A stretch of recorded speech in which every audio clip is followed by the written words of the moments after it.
Ya ka program DC Connect na kabenta kishnong ki bahab hapo kathalas ken CNR di blong.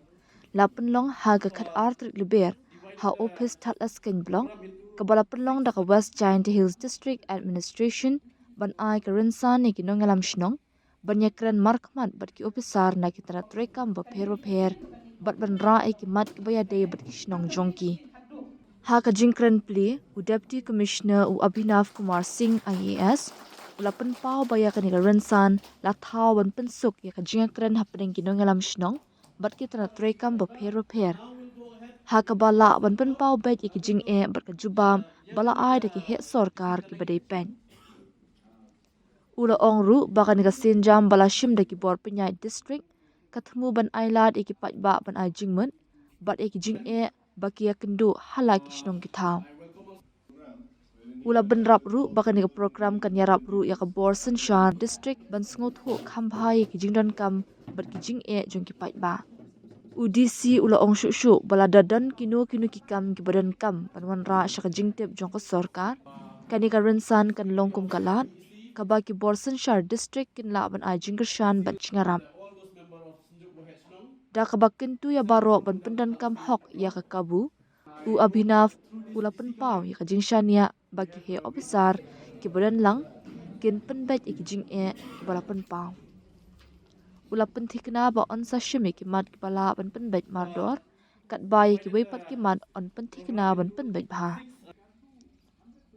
ha kani ka program ki nongalam shnong ki lapan pau ki mat ba per ki bakta ela ka jong ka shnong kan thub ki jing ki bayade bat ka roi ka par bat ka jing shakri pat ba ki he na ki tanat ba per ki bala don lang ki la jubab ki jing kli bat a jing shai halor ki mat bala pan pau na pedeng ki bala don lang ki long ka additional deputy commissioner ka kong b bla MCS u BDO ka thalasken u Dr. Hemon Minyang ka Assistant Commissioner LBR Marak MCS na Lorki Officer.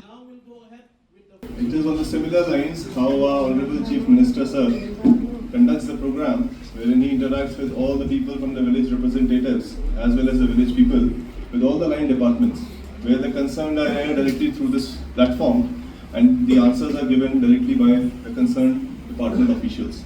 So on the similar lines it is an effort by the district administration which is taken forward.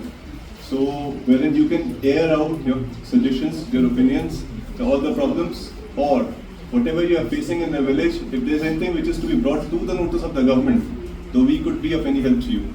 So utilize this particular moment to make the maximum out of it, ask as many questions as possible within the specified time frame, and I am sure that all the officials who are present in here would be able to resolve your queries. If not, then yes, definitely we try to escalate to make sure that your grievances are addressed.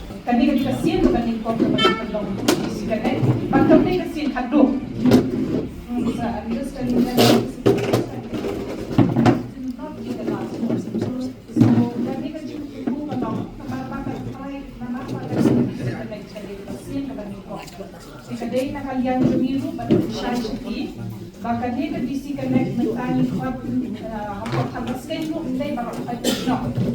Nilai ni kuat kerja konsuai shnong. Lamar bang yang dubio lamar kadeksi menikong ingin hap ter gunu bat niat pada yang DC.